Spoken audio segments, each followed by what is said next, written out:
we've been together ever since. We've been together ever since. And we was both coming from difficult situations.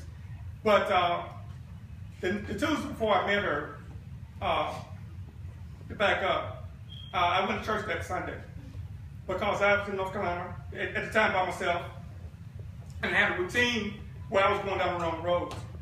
And this might help somebody. But I was working 16-hour days for like 2 weeks straight.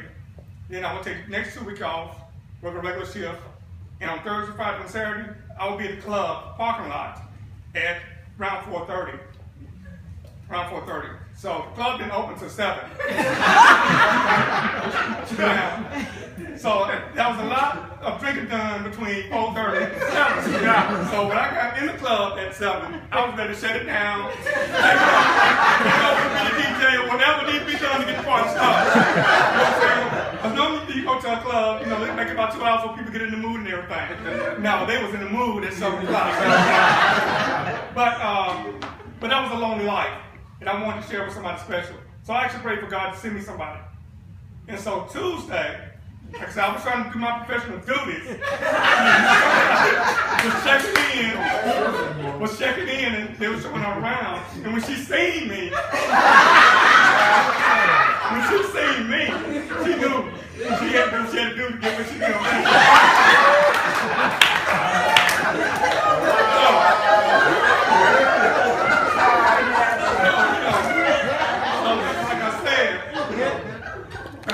Now, when I seen her, you know, I actually had, you know, had been to one got the Marine Corps, and I was stepping out of the truck, doing that perimeter that Nelson was talking about, and it was too loud.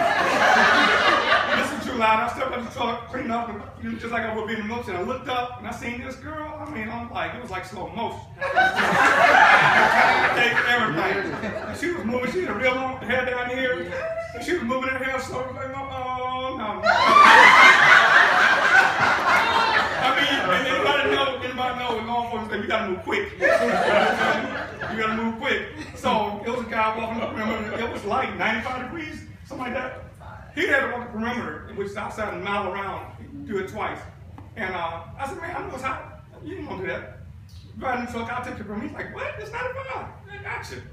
I explained to you, break. I need exercise. So I hit the outside real fast. Almost sprinted outside because he was on outside. By the time one of my friends was giving her a tour. And so by the time they was getting a tour from the end perimeter, I was done and standing in front of food service. And when they came to the date, I'm standing there and she would say, I weighed about $120. But, and so my dark bird in the shades, as she described it. So I'm just standing there and she sees me. I know she looked at me. And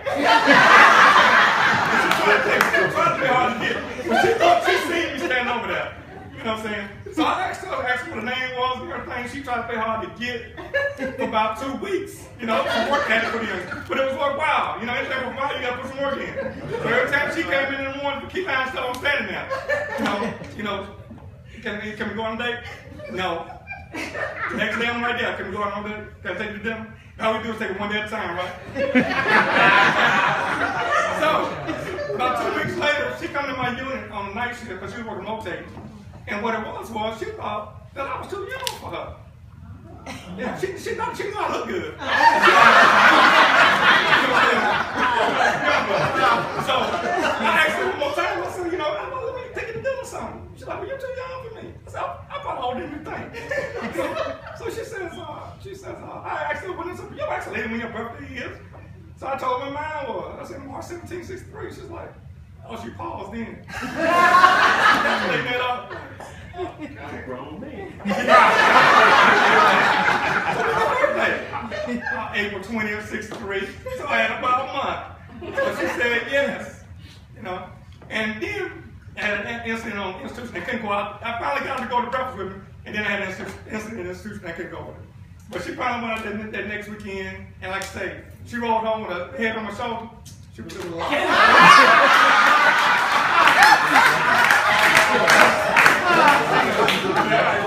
So, but since then, we've been on an awesome journey. We've done some amazing things.